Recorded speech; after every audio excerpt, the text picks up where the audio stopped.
now let's unbox our ASUS ROG STRIX GA15, and let's cut this out, and it is cutted, and it has RTX 3060 graphics and Ryzen 5 and 6 core.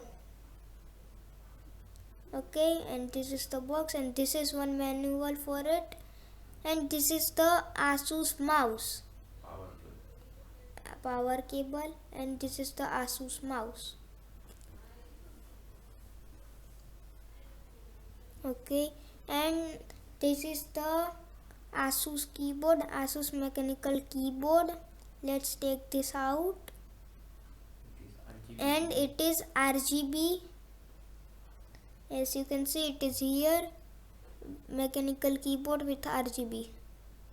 Let's keep it inside, and now let's take out our CPU. Here is our CPU. Let's take out the polythene, and here is our ASUS ROG STRIX GA15 CPU, and it is very good in.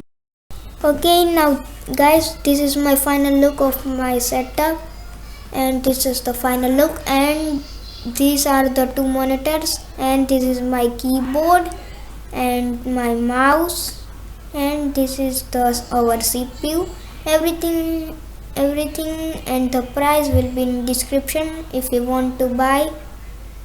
And at the top of my monitor there is one webcam of fingers, and at the left, as you can see, one mic of Zebronics.